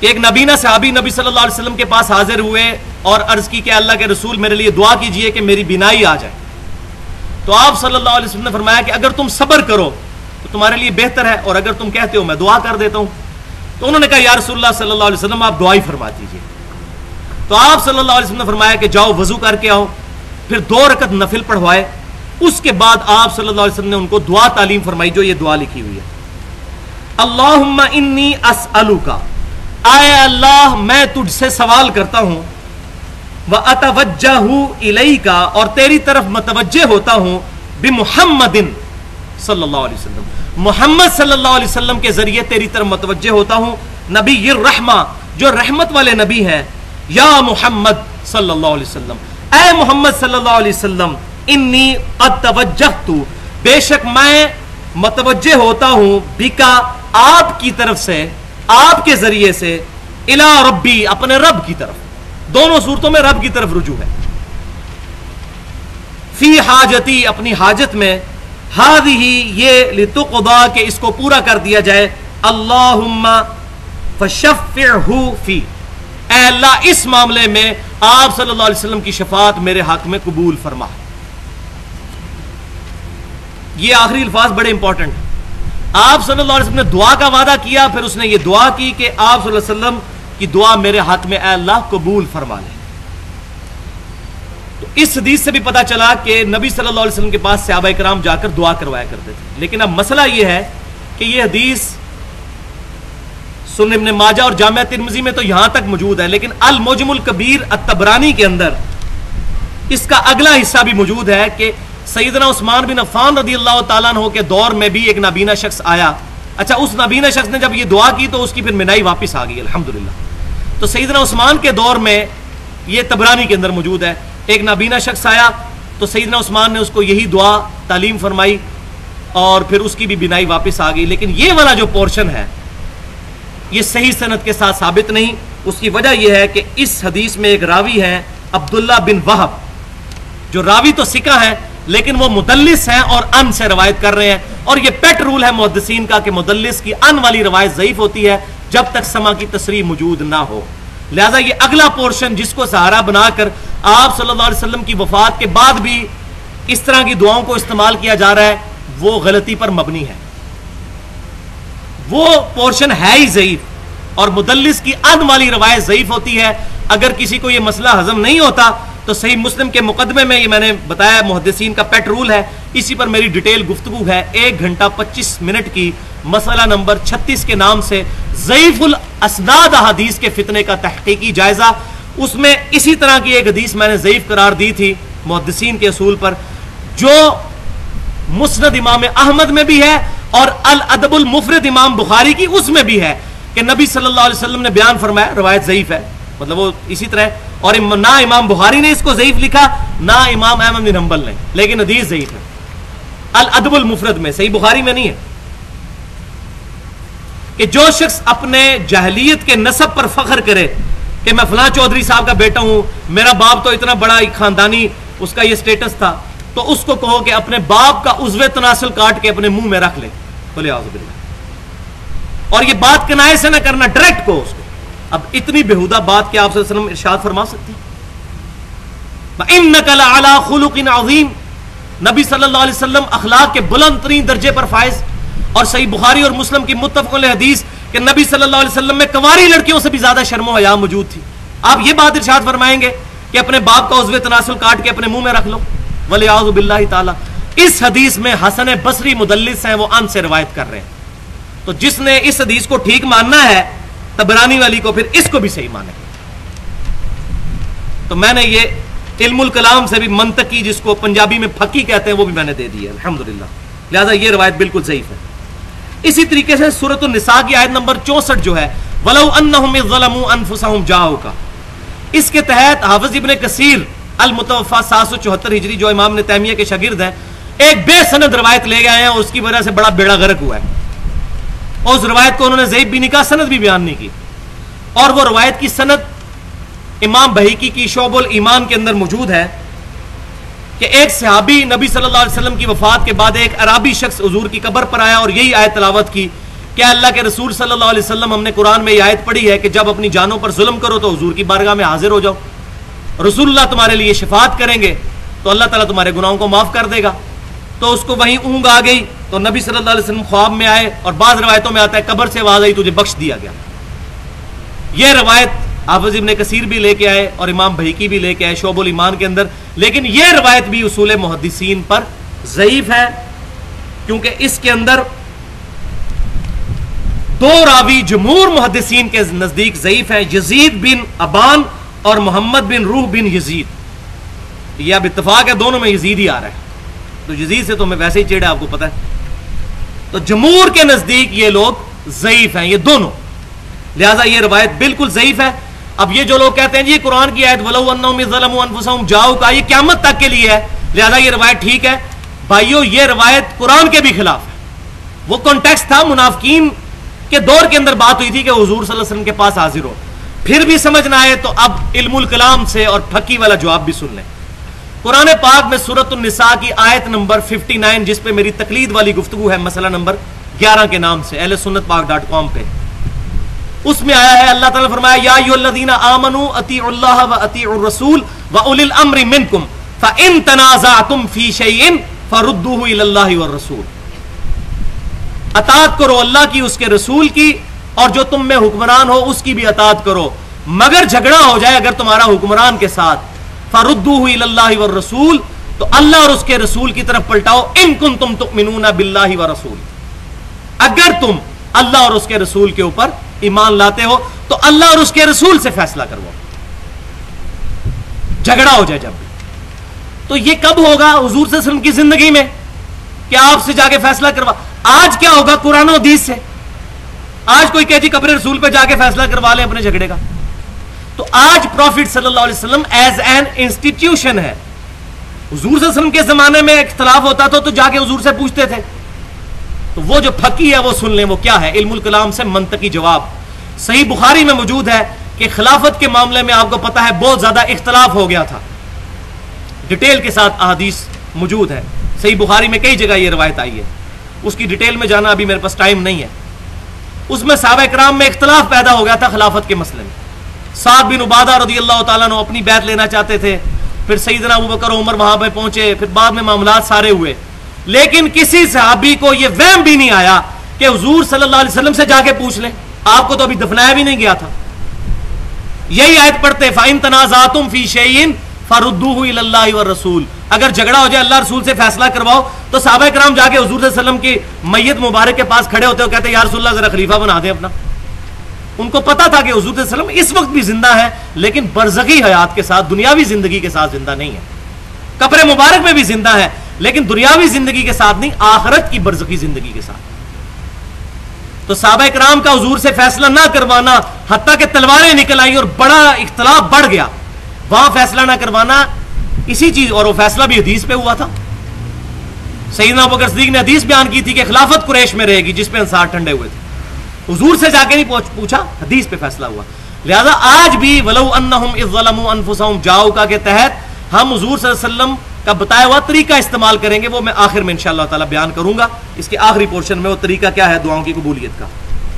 اچھا، اسی طریقے سے المصنف ابن ابی شیبہ میں بھی اور دلائل النبوہ امام بہیقی کی، اس میں مالک الدار نامی ایک شخص کی بھی روایت بیان کی جاتی ہے کہ وہ حضور صلی اللہ علیہ وسلم کی قبر مبارک پہ حاضر ہوئے اور کہا یا رسول اللہ صلی اللہ علیہ وسلم قحط پڑ گیا ہے، آپ اللہ کے حضور دعا کریں۔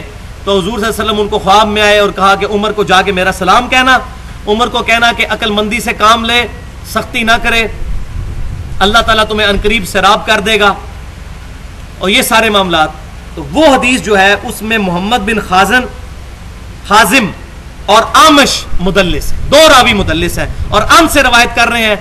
اور اگر کسی نے اس روایت کو صحیح ماننا ہے تو وہ پھر حسن بصری والی تدلیس والی روایت بھی صحیح ہوگی کہ جو شخص اپنے نسب پہ فخر کرتا ہے اس کو کہو گے اپنا باپ کا عضو تناسل کاٹ کے اپنے منہ میں رکھ لے، والعیاذ باللہ تعالی.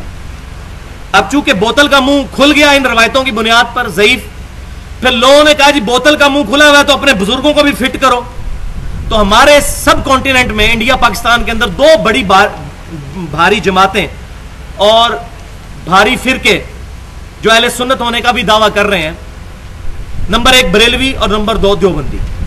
بریلویوں کی کتاب ہے فیضان سنت اور اس کا چیپٹر ہے مصافہ اور معانقہ کی سنتیں اور آداب، اور دیوبندیوں کی کتاب فضائل اعمال کا حصہ جو الگ سے چھپتا ہے فضائل درود اور فضائل حج، دونوں کے اندر شیخ ذکریہ صاحب اور فیضان سنت میں الیاس قادری صاحب یہ واقعہ لے کے آئے ہیں کہ نبی صلی اللہ علیہ وسلم کی وفات کے 550 سال کے بعد شیخ احمد رفائی حضور صلی اللہ علیہ وسلم کی قبر پہ حاضر ہوئے اور وہاں عربی کے شعر پڑھے کہ اللہ کے رسول جب میں مصر میں تھا تو میری روح آ کر آپ کے قبر کا طواف کرتی تھی، والعیاذ باللہ. اب میں جسم کے سمیت آیا ہوں، اپنی قبر مبارک سے ہاتھ باہر نکالیے، میں آپ صلی اللہ علیہ وسلم کے قبر مبارک کو بوسہ دینا چاہتا ہوں، آپ صلی اللہ علیہ وسلم سے ہاتھ میں لانا چاہتا ہوں. اب مجھے بتائیں سارے حاجی یہی ڈیمانڈ وہاں شروع کر دیں، 40 لاکھ حاجی. وہ کہتے ہیں 90,000 لوگوں کی موجودگی میں حضور صلی اللہ علیہ وسلم کا ہاتھ مبارک قبر شریف سے باہر نکلا اور انہوں نے اس کو بوسہ دیا. اور اس منظر کو دیکھنے والوں میں شیخ عبد القادر جیلانی کا نام بھی ذکر کیا جاتا ہے تاکہ بریلوی بیچارے سہم جائے کہ یار یہ تو 11ویں علی پیر کا بھی نام آ گیا. وہ کہاں وہ موجود تھے بھائی؟ آج سے 100 سال پہلے بھی مسجد نبوی میں 90,000 کا مجمع نہیں آتا تھا. یہ تو 1955 کے بعد جب توسیع ہوئی ہے تو اتنا مجمع آتا ہے. تو 1000 سال پہلے 90,000 کا مجمع، اور یہ خواب کا ذکر بھی نہیں ہے، بیداری کا ہے. کیونکہ شیخ ذکریہ صاحب لکھتے ہیں کہ 90,000 لوگوں نے یہ منظر دیکھا. ہو سکتا ہے ان کے جھوٹے جو مقلدین ہیں وہ کہیں گے جی یہ خواب کا واقعہ ہے، بیداری کا واقعہ. اب یہ تبلیغی جماعت والوں کو پوچھیں کہ آپ ہمارے بھائی ہیں لیکن خدا کے لیے ایسے بدعقیدگی والی چیزیں تو اپنی کتابوں سے باہر نکالیں اور اللہ کی کتاب کو پکڑیں. تو وہ مسئلہ ہے ضعیف روایتوں کی وجہ سے جب بوتل کا منہ کھلتا ہے تو ساروں نے کہا اپنے بزرگوں کو بیچ میں فٹ کرو تاکہ ہم کسی صورت پیچھے نہ رہیں. اب ہمارا نظریہ کیا ہونا چاہیے وسیلہ شخصی کے بارے میں کہ زندہ آدمی سے جا کر جو دنیاوی زندگی میں، ویسے تو اللہ کے نیک بندے اور انبیاء اکرام تو قبر میں بھی زندہ ہیں، لیکن دنیاوی زندگی میں جو لوگ زندہ ہیں ان سے جا کے دعا کروائی. اب سیدنا عمر فاروق رضی اللہ تعالیٰ عنہ کا عقیدہ بیان کرنے لگا ہوں. یہ مسئلہ بالکل کلیئر کرے گا. صحیح بخاری کتاب الاستسقاء انٹرنیشنل نمبرنگ کے مطابق 1010 نمبر حدیث ہے. سیدنا عمر رضی اللہ تعالیٰ عنہ کے زمانے میں جب قحط پڑ جاتا تو انس بن مالک کہتے ہیں کہ آپ رضی اللہ تعالیٰ عنہ پھر یوں دعا کیا کرتے جو آپ کے اس پیپر پہ 11 نمبر ہے، اللہم انا کننا نتوسل الیک، اے اللہ بے شک ہم تیری طرف توسل اختیار کیا کرتے تھے، بنبینا اپنے نبی کے ذریعے صلی اللہ علیہ وسلم، فتسقینا اور تو ہم پر بارش نازل فرما دیا کرتا تھا، جو ہم پہلے پڑھ چکے بخاری مسلم کی حدیث. یہ آپ صلی اللہ علیہ وسلم کی اب وفات کے بعد ہو رہا ہے معاملہ، سیدنا عمر کے دور میں. وَإِنَّا نَتَوَسَّلُ إِلَيْكَ اور اب ہم تیری طرف توسل اختیار کرتے ہیں بِعَمِّ نَبِيِّنَا اپنے نبی صلی اللہ علیہ وسلم کے چچا کے ذریعے، فَاسْقِنَا پس ہم پر بارش نازل فرما. اور الفاظ ہے کہ بارش نازل بھی ہو جایا کرتی تھی. تو سیدنا عمر فاروق رضی اللہ تعالیٰ عنہ نے قبر رسول پر جا کر حضور کو ریکویسٹ نہیں کی ہے، وہ اس کو گستاخی سمجھتے تھے، حالانکہ وہ بھی جانتے تھے کہ نبی صلی اللہ علیہ وسلم برزگی حیات کے ساتھ زندہ ہے. اسی موضوع پہ میری تقریباً میرا خیال 35 منٹ کی گفتگو ہے. مسئلہ نمبر 5 عقیدہ حیات النبی کے اوپر. ہم مانتے ہیں حیات النبی کو لیکن برزگی حیات، دنیاوی حیات نہیں. تو انہوں نے کہا کہ ہم آپ صلی اللہ علیہ وسلم کو پہلے لے کے آتے تھے، وہ دعا کرتے تھے، یعنی توسل کیا دعا. اب آپ صلی اللہ علیہ وسلم کے چچا کی دعا، اور ظاہر ہے کہ آپ صلی اللہ علیہ وسلم کے چچا سیدنا عباس بن عبد المطلب رضی اللہ تعالی عنہ کو ان کی نسبت کا بھی ایک فائدہ ہے تھا، لیکن وہ دنیاوی زندگی میں موجود تھے. یہاں ایک مزے کی بات یہ ہے کہ صحیح بخاری اور مسلم کی متفق علیہ حدیث ہے، صلح حدیبیہ کے موقع پر جب صحابہ کرام کو پانی کی قلت ہوئی تو ایک پانی کا پیالہ پیش کیا گیا جس میں آپ صلی اللہ علیہ وسلم نے اپنی مبارک انگلیاں داخل کی اور اس سے پانی کے چشمے نکل آئے آپ صلی اللہ علیہ وسلم کی مبارک انگلیوں سے. جابر بن عبداللہ کہتے ہیں کہ تمام صحابہ نے پانی پیا، جانوروں کو پلایا اور سٹور بھی کر لیا. تابعین نے پوچھا آپ لوگ کتنے تھے؟ تو انہوں نے کہا ہم 1,00,000 بھی ہوتے تو پانی زیادہ تھا. اس وقت ہم 1400 تھے جنہوں نے آپ صلی اللہ علیہ وسلم کے ایک پیالے کے ساتھ پانی پیا, جانوروں کو پلایا اور اسٹور بھی کر لیا. انہی حدیث میں سے ایک حدیث کے راوی جو یہ پانی کے ذریعے حضور کا معجزہ ظاہر ہوا, کئی دفعہ ظاہر ہوا ہے مبارک انگلیوں سے, اس میں ایک راوی سیدنا عمر بھی ہیں رضی اللہ تعالیٰ. یہ میں نے پوائنٹ ایکسپلور کیا ہے. یعنی سیدنا عمر کو تو یہ یقین تھا کہ میں نے حضور صلی اللہ علیہ وسلم کی مبارک زندگی میں پیالہ پیش کیا اور آپ صلی اللہ علیہ وسلم نے انگلیاں داخل کی, تو حضور کی وفات کے بعد قبر پہ پیالہ لے جاتے اور کہتے یا رسول اللہ صلی اللہ علیہ وسلم ہاتھ مبارک باہر نکالیں, جس طرح شیخ ذکریہ صاحب الیاس قادری صاحب کہہ رہے ہیں, اپنا ہاتھ مبارک اس میں ڈال دیجئے تاکہ پانی کے چشمے جاری ہو جائے. لیکن ان کو پتا تھا یہ گستاخی ہے. حضور صلی اللہ علیہ وسلم برزخی حیات کے ساتھ زندہ ہے, اب آپ کے ساتھ کمیونیکیشن ہماری اس طرح نہیں ہو سکتی. درود شریف ہمارا پہنچتا ہے, اللہم صلی علی محمد وعلی آل محمد, اللہ تعالیٰ نبی صلی اللہ علیہ وسلم تک ہمارا درود شریف الحمدللہ پہنچا دیتا ہے. یہاں مزے کی بات یہ ہے کہ اہل سنت کہلوانے والے تینوں گروہ بریلوی, دیوبندی اور اہل حدیث میں سے بھی کچھ لوگ جو سید محمود احمد علوسی صاحب المتوفى 1270 ہجری جنہوں نے تفسیر روح المعانی لکھی ہے, ان کو کافی عزت دیتے ہیں. حنفی عالم تھے. انہوں نے اسی آیت جس سے ہم نے درس شروع کیا تھا, یا ایھا الذین آمنوا اتقوا اللہ وابتغوا الیہ الوسیلہ, سورۃ المائدہ کی آیت نمبر 35 کے تحت انہوں نے یہ بات لکھ دی انصاف کے ساتھ کہ شخصی وسیلہ, کسی بزرگ کا وسیلہ پیش کرنا کہ یا اللہ فلاں کا وسیلہ یہ مسئلہ حل کر دے اس کی وفات کے بعد, یہ نہ صحابہ سے ثابت ہے, نہ تابعین سے, نہ تبع تابعین سے, نہ قرون اولیٰ کے مسلمانوں سے. یہ بعد کے لوگوں نے چیز شروع کی ہے, لیکن ساتھ ہی انہوں نے یہ لکھ دیا کہ یہ صرف جائز ہے میرے نزدیک, لیکن یہ بات وہ مانے کہ یہ ثابت کوئی نہیں ہے. الحمدللہ. اب بعض لوگ سورۃ البقرہ کی آیت نمبر 89 کو لے کر آتے ہیں, یہ بڑی اہم آیت ہے وسیلے کے طور پر, یہ بھی سمجھ لیں, جو 12 نمبر ہے آپ کے اس پیپر پہ. وَلَمَّا جَاءَهُمْ كِتَابٌ مِّنْ عِنْدِ اللَّهِ, اور جب ان کے پاس سے اللہ کی طرف سے کتاب آ گئی, یعنی یہودیوں اور عیسائیوں کے پاس جب کتاب آ گئی قرآن, مُصَدِّقًا لِمَا مَعَهُمْ, اور وہ کتاب ان کتابوں کی بھی تصدیق کر لی تھی جو ان کے پاس موجود تھی, یعنی اولڈ ٹیسٹیمنٹ. وَكَانُوا مِن قَبْلُ يَسْتَفْتِحُونَ عَلَى الَّذِينَ كَفَرُوا, اور حال یہ تھا کہ یہی یہودی اس کتاب اور نبی صلی اللہ علیہ وسلم کے آنے سے پہلے آپ صلی اللہ علیہ وسلم کے ذریعے سے اللہ کے حضور دعا مانگا کرتے تھے. یہ بریکٹ میں ہے, وہ میں بتاؤں گا کس طرح. فَلَمَّا جَاءَهُمْ, جب وہ ان کے پاس آ گئے آپ صلی اللہ علیہ وسلم کتاب لے کر, کفروا ما عرفوا, جس کو وہ پہچانتے بھی تھے, کفروا بھی, انہوں نے اس کا کفر کیا. فلعنت اللہ علی الکافرین, تو لعنت ہو اب ان کافروں پر. یعنی یہ اب احادیث میں تفسیر کے ساتھ ملتا ہے. تفسیر ابن جریر میں امام ابن جریر رحمۃ اللہ علیہ المتوفى 310 ہجری اس آیت کی تفسیر میں لے کے آئے ہیں کہ یہودی یہ دعائیں کیا کرتے تھے, اے اللہ اس پیغمبر آخر الزمان کو بھیج, یہ مشرکین ہمیں مارتے ہیں, پھر ہم ان پر ایمان لائیں گے, ان کے ذریعے مشرکین کے خلاف قتال کریں گے, پھر اللہ تعالیٰ ہمیں فتح دے دے گا. اے اللہ اس نبی کو جلدی جلدی ہمارے پاس بھیج. لیکن اللہ تعالیٰ فرماتا ہے جب وہ نبی آ گئے تو انہوں نے ان کا انکار کیا. تو اس کو بعض لوگ کہتے ہیں وہ نبی صلی اللہ علیہ وسلم کے وسیلے سے دعا مانگتے تھے. وسیلے سے دعا نہیں مانگتے تھے, وہ یہ کہتے تھے اے اللہ اس نبی کو بھیج, ہم اس کی سرکردگی میں ان کے انڈر کافروں کے خلاف قتال کریں گے. یہ تفسیر کے اندر ملتا ہے. اسی طرح کی دو اہم روایتیں اور پھر انشاءاللہ اس کو کنکلوڈ کرتے ہیں 10 منٹ میں. المعجم الکبیر طبرانی کے اندر اور حلیت الاولیاء کے اندر فاطمہ بنت اسد رضی اللہ تعالیٰ عنہ کے بارے میں آتا ہے کہ نبی صلی اللہ علیہ وسلم نے جب ان کو قبر میں دفنانے لگے تو تمام نبیوں کا نام لے لے کر, اے اللہ تجھے ابراہیم کا واسطہ پیش کرتا ہوں, تجھے اسماعیل کا, تجھے اسحاق کا, تجھے آدم علیہ السلام کا, تمام انبیاء کا, اور اپنا نام بھی لیا, یہ وسیلہ پیش کر کے تو ان کے لیے دعا کی. بالکل حدیث تو موجود ہے, لیکن اس حدیث میں سفیان ثوری مدلس ہے اور وہ ان سے روایت کر رہے ہیں اور سما کی تصریح کوئی نہیں ہے. اور اگر کسی نے اس کو ماننا ہے تو پھر وہ والی روایت حسن بصری کی تدلیس والی بھی ماننی پڑے گی. تو ہماری دوغلی پالیسی نہیں ہے کہ میٹھا میٹھا ہاپ ہاپ تے کوڑا کوڑا تھو تھو, نہیں. ہمارے خلاف بھی کوئی روایت آئے گی ہم مانیں گے, صحیح ہونی چاہیے, اور ہمارے حق میں نہ ہو اور وہ صحیح ہو ہم اس کو مان لیں.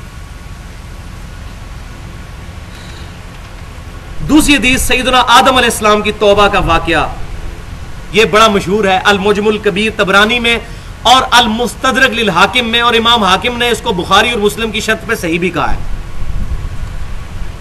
لیکن اصول محدثین دیکھے جائیں گے. یہ مشہور واقعہ ہے کہ آدم علیہ السلام کی جب توبہ قبول نہیں ہو رہی تھی تو انہوں نے نبی صلی اللہ علیہ وسلم کا وسیلہ پیش کیا, اس کی برکت سے اللہ تعالیٰ نے ان کی توبہ قبول کر لی.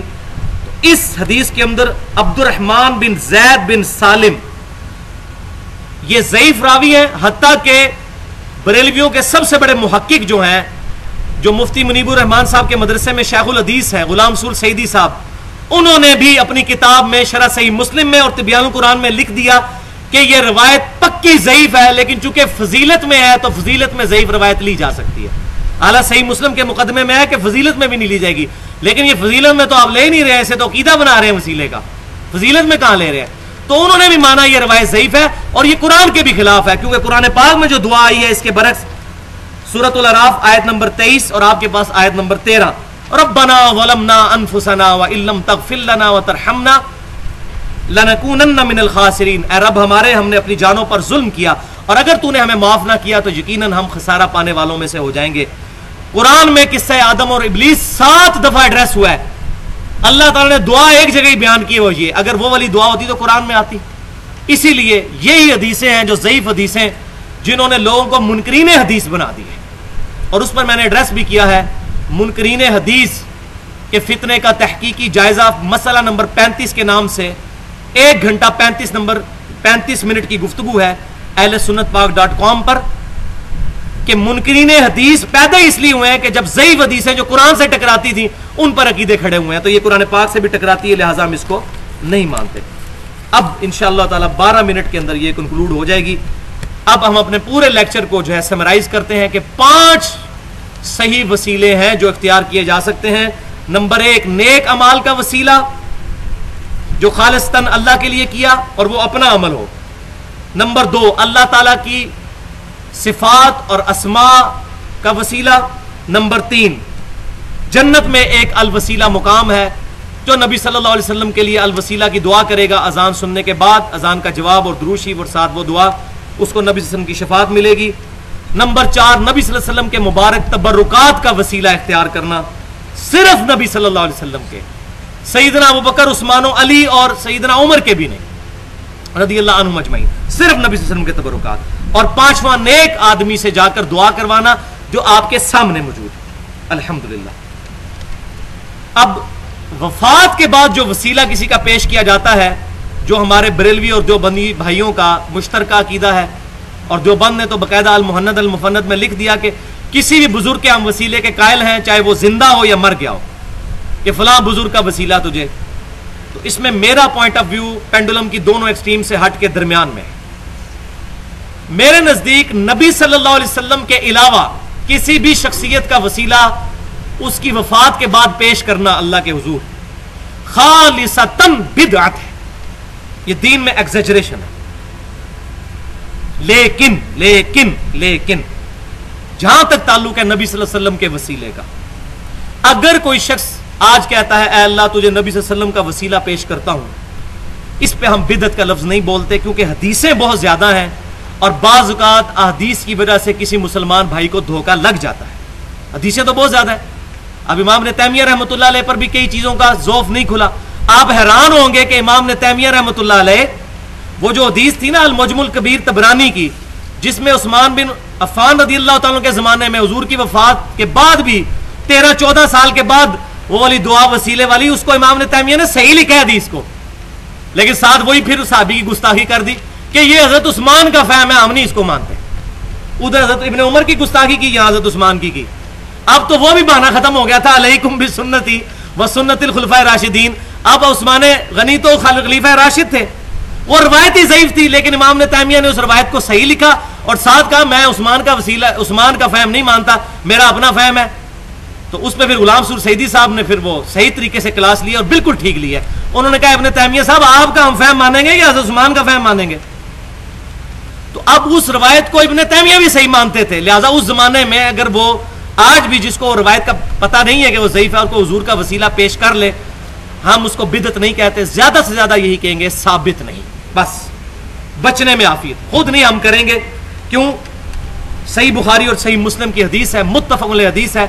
سیدنا برا بن عازب رضی اللہ تعالیٰ عنہ کو حضور نے ایک دعا سکھائی کہ رات کو سونے سے پہلے وضو کرو اور بستر پہ جا کر یہ دعا کرو, بڑی فضیلت والی دعا. اس میں الفاظ تھے وَنَبِيِّكَ الَّذِي أَرْسَلْتَ, اور میں ایمان لاتا ہوں اس نبی پر